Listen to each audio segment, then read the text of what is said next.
మెదక్ జిల్లా మనోహరాబాద్ మండలం గౌతూజీగూడ గ్రామంలో గ్రామకుల బహిష్కరణ చేసిన కుటుంబాన్ని పరామర్శించారు SC ST commission chairman Bakki Venkataiah, additional collector Venkateswarlu.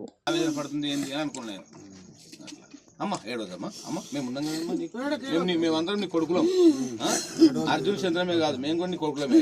ఏడో ఉన్నామమ్మా అన్నిటికీ. సరే అమ్మా, సరే సరే సరే. నేను అన్నూరా ఫార్మర్ ఇక్కడ చర్చ్ బ్యాగ్లో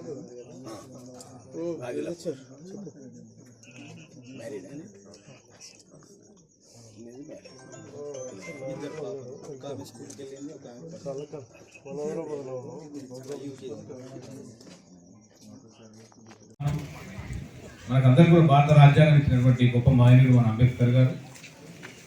మనం ప్రశ్నించినప్పుడే మన సమస్యలకి పరిష్కారం అయితే, ఎప్పుడైతే మనం ప్రశ్నించామో ఎదురు మన బాధ్యతలు చూస్తూనే ఉంటాడు అని మన అంబేద్కర్ గారు చెప్పింది.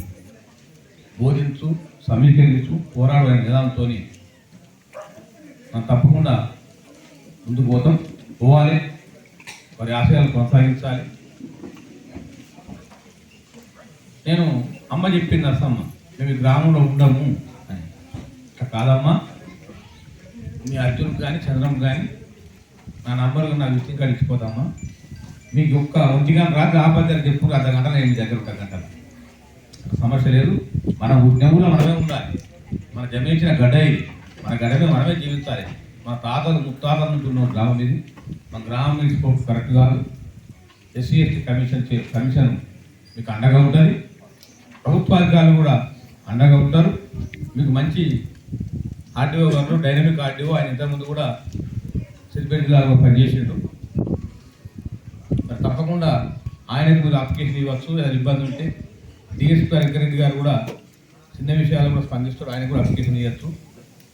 కానీ ఇంకా కొందరు డిఎస్పీ గారిని ఆదేశించడం ఏంటంటే, ఇంకా కొందరు కూడా అరెస్ట్ కాలేదని చెప్పి కూడా మా దృష్టికి వస్తూ ఉన్నది. మరి A1 కానీ A2 కానీ ఎవరు ఉన్నారో తప్పకుండా అందరిని అరెస్ట్ చేసి చట్టం ముందు అందరూ సమాధానం చెప్పి నిరూపించుకోవాల్సిన అవసరం పోలీస్ శాఖ ఉన్నది.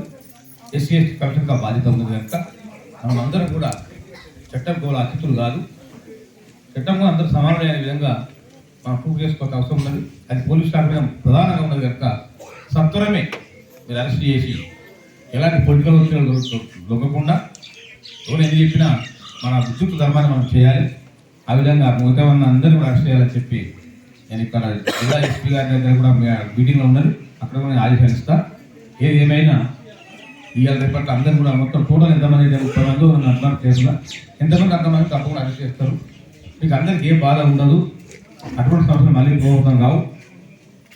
మనం అందరం కూడా మానవులంతా మనకు సమానం కాబట్టి మనం అందరం స్వేచ్ఛాయుత వాతావరణంలో మనం బ్రతకాల్సిన అవసరం ఉన్నది.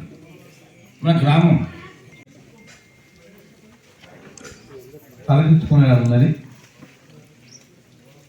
బయట కూడా సంఘటనలు ఇక్కడ కూడా పునరుద్ధం కావద్దని మరి గౌరవ కలెక్టర్ గారు, అడిషనల్ కలెక్టర్ గారు, మన ఎస్పీ గారు కూడా మీకు అవకాశాలు కూడా నిర్వహించినట్టుకుంటాను. మరి అన్ని గ్రామాల్లో కూడా సివిల్ రైట్స్ జరపాలని కూడా అన్ని జరుగుతుందని కూడా ఆర్డర్ ఇచ్చినట్టు మా దృష్టికి వచ్చింది. ముఖ్యంగా ఉన్నటువంటి మా అడిషనల్ కలెక్టర్ గారిని, మా డిఎస్పీ గారిని కోరేది ఏంటంటే ఆర్డీఓ గారిని కూడా ప్రతి నెల చివరి రోజున సివిల్ రైట్ జరపాలి. మన జిల్లాలో కూడా విజిలెంట్ అండ్ మానిటరింగ్ కమిటీ సభ్యులు సమావేశాలు విధిగా జరిగితే ఇటువంటి గ్రామాలలో అవగాహన కల్పిస్తే, గూడాలలో చిన్న చిన్న గ్రామాలలో కూడా మారుమూల ప్రాంతాల అవగాహన కల్పిస్తే ఇటువంటి సమస్యలు పునరుద్ధం కావని చెప్పి కూడా నా యొక్క అభిప్రాయం. నేను జిల్లా యంత్రాంగం ఇక్కడ మన కలెక్టరేట్ దగ్గర ఒక మీటింగ్ ఉన్నది, అక్కడ కలెక్టర్ గారు ఉంటారు, వాళ్ళందరూ చెప్పడం జరుగుతుంది. ప్రతి నెల కూడా విధిగా జరిగితే బాగుంటుందని కూడా నా యొక్క అభిప్రాయం. నేను ఇంతకుముందే అందరు ఎస్పీలకు, కలెక్టర్లకు కూడా ఒక డ్యూ లెటర్ రాసినాం. ఎందుకంటే మీరు ప్రతి నెల తప్పకుండా పౌర హక్కుల దినోత్సవం జరపాలి. 3 నెలలకు ఒకసారి విజిలెంట్ అండ్ మానిటరింగ్ కమిటీ సమావేశాలు జరపాలి. ఆ సమావేశాలకు కూడా మాకు కూడా ఆహ్వాని తెలిపితే తప్పకుండా ఒక కమిషన్ మెంబరు అవకాశం మేము అటెండ్ అవుతామని కూడా లెటర్ రాయడం జరిగింది. మరి అర్జున్ గారు కానీ, చంద్రమ్మ గారు కానీ, నరసమ్మ కానీ వారు చాలా బాధలు వ్యక్తం చేశారు. పిల్లలు ఇక్కడ డ్యూటీలు చేసి వస్తుంటే ఇలా తప్పు కొట్టడం వల్ల బాధలు పెట్టి డ్యూటీ ఎట్లా చేస్తారు వాళ్ళు. మాతోటి తప్పు కొట్టాలి, ఊరు ఉండాలి, ఊళ్ళో చెత్త ఎత్తిపోయాలి, ఎట్టి ఊరు గ్రామస్తులందరూ మొత్తం పట్టుబట్టి ఇట్లా వాళ్ళ భూములు గుంజుకోవాలి, వాళ్ళ వెళ్ళగొట్టాలి ఊరికెళ్ళని ఇట్లా పక్ష కట్టి మొత్తం ఇట్లా 2 ఏళ్ళు పోలే. నా మొగడున్నప్పటి నుంచి కూడా బాధలు ఉన్నాయి నాకు. ఇట్లా ఈ ఊళ్ళో కాగా నేను ఉంటున్నా. ఎందుకంటే తెచ్చిన వాళ్ళని పెద్ద మనుషులు గ్రామస్తులు ఉంటుంది.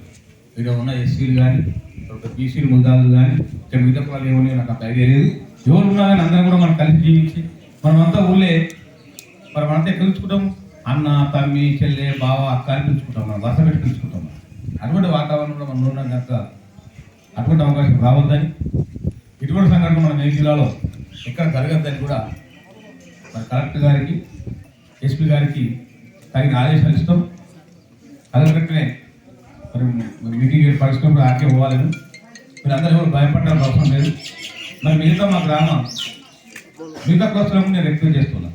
నా అప్పీల్ గుజరాత్లకు కానీ ఇంకా మిగతా ఏ కులాలన్నా కానీ మా గౌతూలు కూడా అందరికీ కూడా నేను విజ్ఞప్తి చేస్తున్నా, ఎస్టీలతో సహా మనమంతా కలిసిమెలిసి ఉండాలి. మానవులంతా సమానం. మాది వ్యక్తికో మాల వ్యక్తికో తీస్తే రక్తం తెల్లగా ఉండాలి, గుజరాత్ వ్యక్తి తీస్తే నాకు రక్తం ఎర్రగా ఉండాలి. అందరూ మనమే కనుక 78 సంవత్సరాల స్వాతంత్రం వచ్చింది కనుక ఇంకా కూడా మన అటువంటి పేరు పెట్టుకోవచ్చు. మీరు ఈ మధ్యలో చూస్తున్నారు కులాంతరుగా కూడా కోకోలు జరుగుతాము. ఇలా కులం లేదు, చదువుకుంటారు వాళ్ళు. చదువుకుంటే మన ప్రపంచాన్ని జయించవచ్చు అని మన అంబేద్కర్ చెప్పిండు. మరి మనంతా కూడా చదువుకొని ఇలా మంచి మంచి ఉద్యోగాలు సంపాదించుకుంటున్నాం. మరి అటువంటి భేద తారతమ్యాలు లేకుండా మనమంతా జీవించాల్సిన అవసరం ఉన్నది. నేను అందరికీ కలిసిమెలిసి ఉండాలి. నా గ్రామంలో మంచి వాతావరణం ఉండాలి. నేను గౌరవ ఆర్టీఓ గారిని, కలెక్టర్ గారిని కోరుతూ ఉన్నా, మీరు ఎప్పుడన్నా ఒకసారి అందరూ అరెస్ట్ అయిన తర్వాత ఏదైనా ఒక డేట్ తీసుకొని ఇక్కడ సహపంక్తి భోజనం ఏర్పాటు చేయండి. మా జయచంద్ర రెడ్డి గారు నేను తప్పకుండా ఆ రోజు ఎంత పని ఉన్నది ఇక్కడ వచ్చి నేను భోజనం చేసిపోతాను. గౌతమ్ వల్ల మనమంతా గుజరాత్లము, ఎస్సీలము, ఇంకో వేరే కులాలేము గ్రామంలో కల్పించబడిన బాధ్యత వేదిక ప్రజలకు అందరికీ ఉన్నది కనుక ఆ రకంగా చేయాలని చెప్పి మా అడిషనల్ కలెక్టర్ గారు ఫోన్ మాట్లాడిన ముందు ఈ గ్రామంలో ఒక సహపంక్తి భోజనం ఏర్పాటు. Hi everybody, this is Kiriti Damaraju. Like, share and subscribe to Saira TV. Oh, Saira!